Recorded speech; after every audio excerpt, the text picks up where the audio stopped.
And the opening half hour brought to you by our good friends at Sunbury Motors, 4th Street in Sunbury. Sunbury Motors Kia, routes 11 and 15, Hummels Wharf. Online at sunburymotors.com. Ford, Kia, Hyundai. Best in new inventory. Great pre-owned inventory with the Sunbury Motors guarantee. Terrific service department, whether it's quick lane inspections, routine, difficult, they handle it all.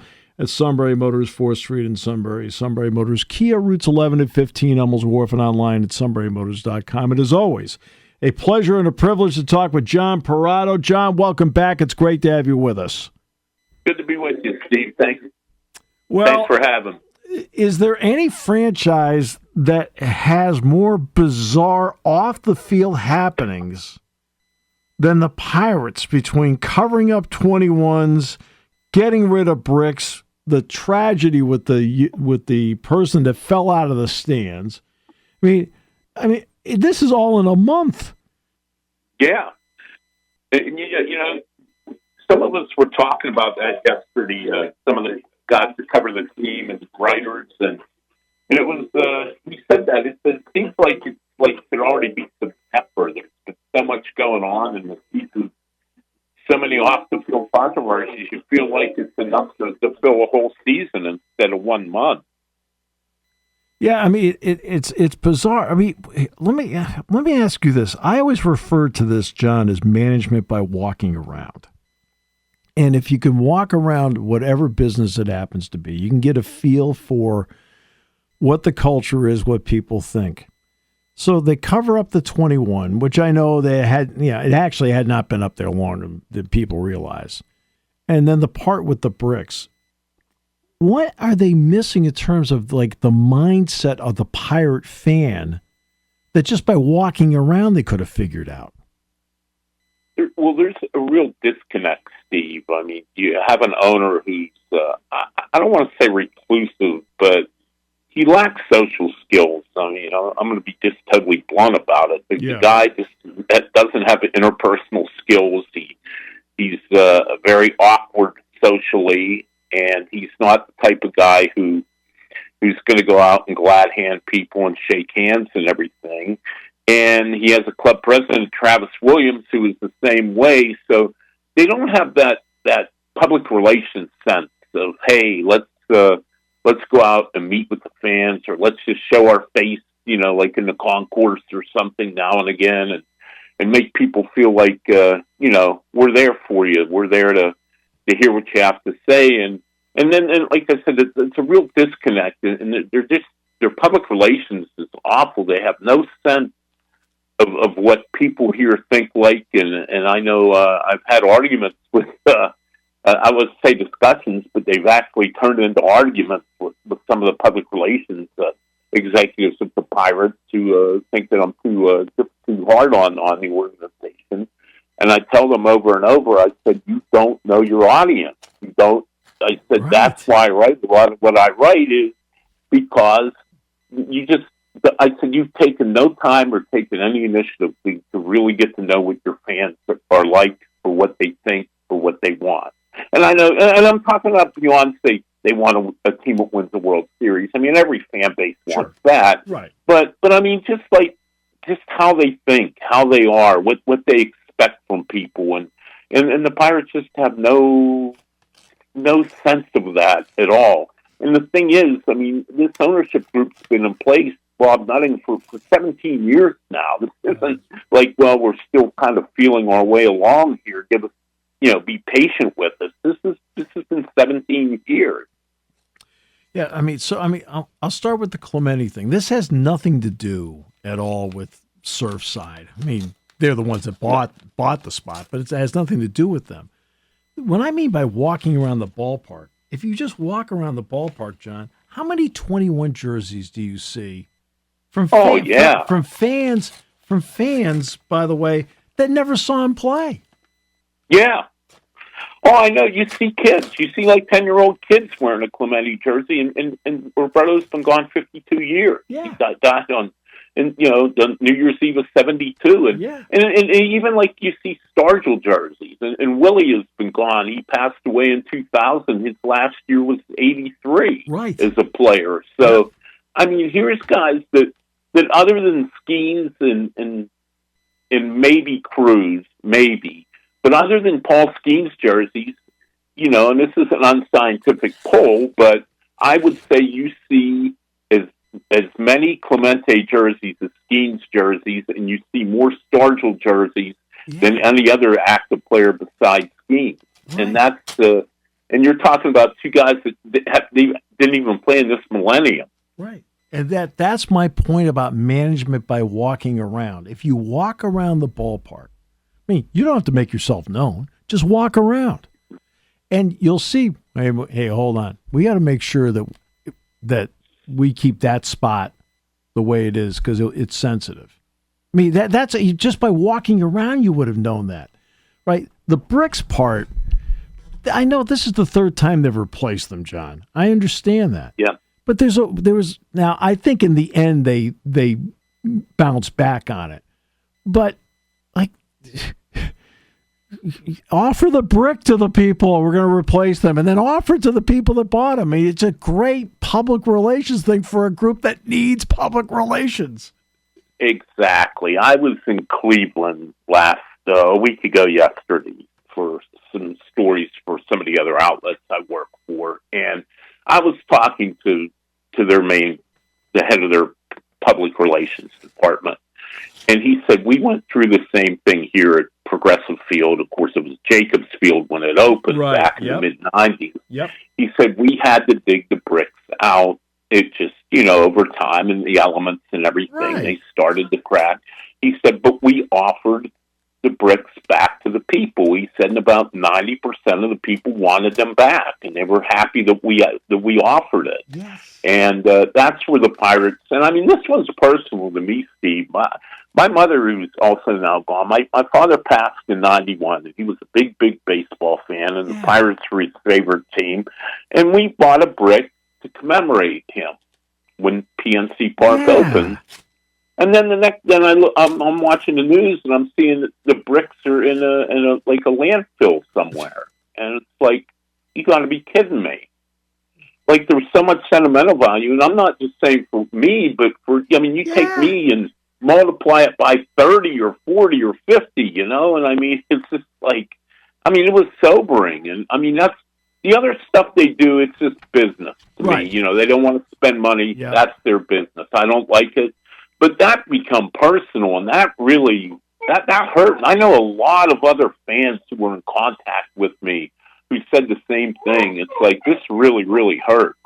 Yeah, no question. So, John, now, the fan that fell out of the stands, I understand he's doing better. I mean, how horrific was that when it happened? Well, it was really, scary at the time. I don't think a whole lot of people in the ballpark actually saw him fall, except people sitting out, in the right field stands, because McCutcheon had hit a double, and it was kind of an odd play where Dansby Swanson, the shortstop, dove to stop it, and it hit off his leg and it ricocheted into right center field. Yep. So, and there were a couple runners on base that scored at the same time. And I think everybody was watching the play, so not too many people actually saw the poor kid fall out of the stands.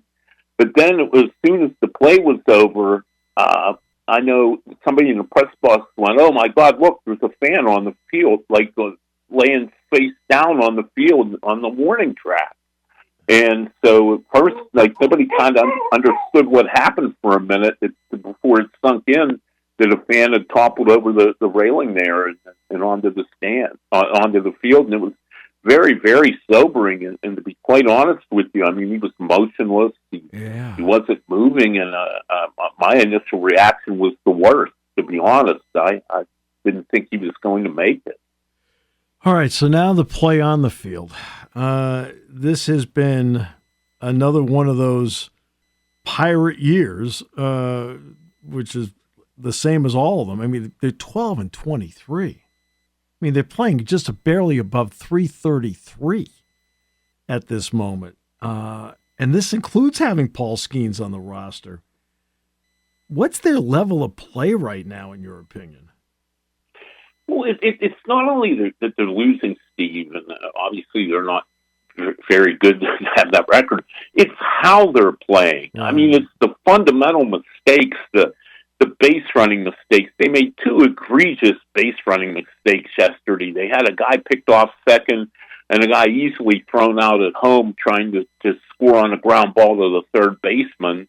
And just, they allowed a double steal yesterday, and the pitcher never even looked the runners back, and the runners just took off. And it's just bad fundamental baseball. It's one thing if you just don't have as much talent as the other team, and the other team just beat you because they had better players. And I think that's obviously part of the Pirates' problem too.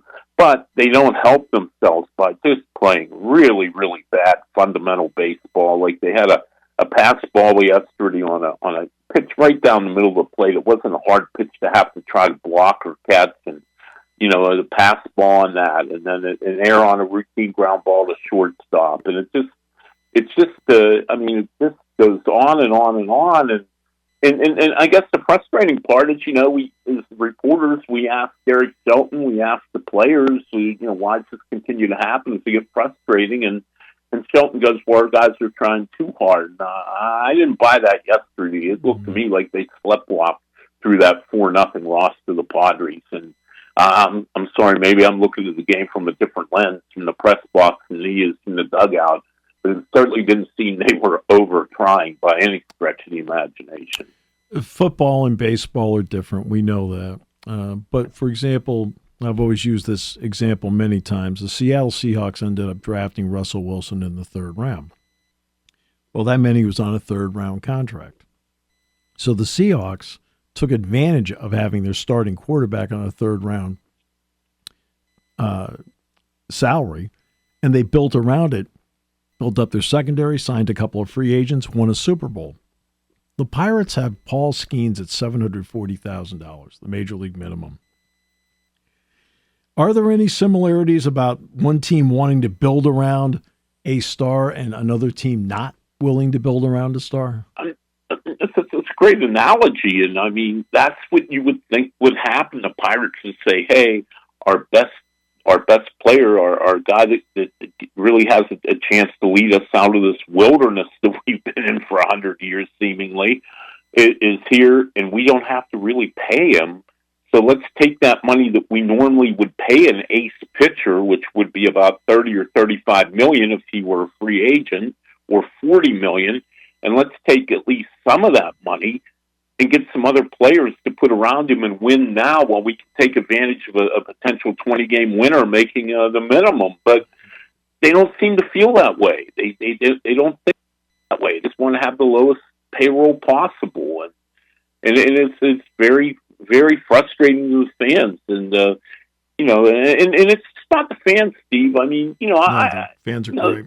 Visiting teams come in, and I run into scouts from teams, and I do some national stuff too beyond Pittsburgh baseball now. That's right. So I talk to people from other teams. I'm not just always just locked in totally on talking to Pirate people. Right. And I talk to like general managers from other teams, and I mean off the record, I mean all the time I get, what in the hell are they doing in Pittsburgh? What are they doing?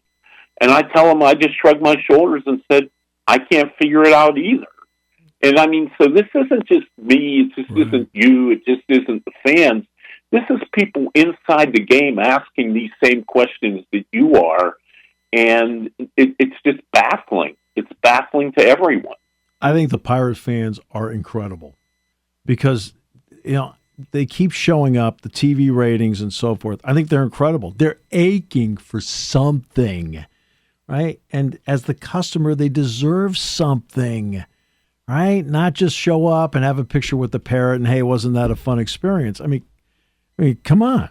I mean, the marquee can't say, hey, the Pirates are facing Manny Machado and the Padres today. It's like, yeah, exactly. And I've noticed these ads have been popping up on their official website, like And exactly what you allude to, like Jose Ramirez will be, and the Guardians will be in town like April 14th to the 6th or whatever the days were. Or Ellie De La Cruz and the Reds are coming to town May 14th. Or, it's just like, it's like, it is. And again, I think the fans are realistic. They know that the Pirates aren't ever going to be in a position where they're going to have one of the top payrolls in baseball. And the fans don't expect that. Right. But goodness gracious, do they have to be in the bottom 5 every single year? And I just think the fans, they just, you look at what happened in 13, 14, and 15, and they didn't even win a division those years. They went into the wild card game each year. I mean, the place was packed on the weekends. Even during weeknights, they'd have 25, 30,000 people. Yep. So people, when people say, Pittsburgh's not a baseball city, it is a baseball city. Yes, it is. It also has smart fans that aren't going to go pay top dollar to watch garbage that's put on the field. And that's why they're not drawing this year. And, and I think the Pirates I think their ownership doesn't grasp that. I think they truly don't understand why they're not drawing more people. Back to management by walking around, which is how I started out with all this. Exactly. O'Neill Cruz made the transition infield to outfield. How's it been? It's getting better. It has not been smooth, but it is getting better. He's starting. As far as his routes to balls, they're getting better. He has those long legs and he can cover a lot of ground, and he is able to track down some balls that both center fielders wouldn't be able to track down. But the awareness of like what base to throw to, when to hit the cutoff man, when to try to throw somebody out on the bases is just really lacking right now. And in fairness, he has only been playing the position 3 months at the big league level. Yeah. But I think he's getting there. He really is. And, it seems like everything's starting to click. Like, he's really quit swinging at so many bad pitches. He still will occasionally, but in the past years, he's just swung at basically everything. It's like just throw the ball near him, swing at it. And he's really done a good job. He drew 4 walks the other day. The Padres clearly on Saturday in the game didn't want to do anything to do with him, knew he's the one guy who can do damage. And they pitched around him, and to his credit, he took his walks. He didn't try to force the issue, and that's something I don't think we would have seen from him even last season. Right. Very quickly for you on a professional level, covering the Pirates, and it's not the easiest beat in America to cover, but you mentioned you've got a lot of other areas that you're covering right now. How refreshing is it for you to just not be in that of just the one team mode? It is. And I tell you what, Steve, I'm going to be totally 100% honest with you here. If I only wrote about the Pirates, I'm 61 years old, and I think I would be very close to hanging it up if I had to do that every day. So it does keep me refreshed. And I will say one thing about the Pirates. I like Derek Shelton. I like Ben Cherington as people. They've always been good to me. Yeah. Their players are good people. They don't really have any really bad guys in their clubhouse. So that helps. Even when they're losing, at least you know that you're dealing with decent quality people. Right. But just the same thing over and over and over again really, really wears you out. And it is nice to take a little respite and write about like a Nick Pavetta or somebody like that for Forbes, just to take your mind off the Buccos for an hour or so. Yeah. Sometimes with the Buccos, you need more than an hour.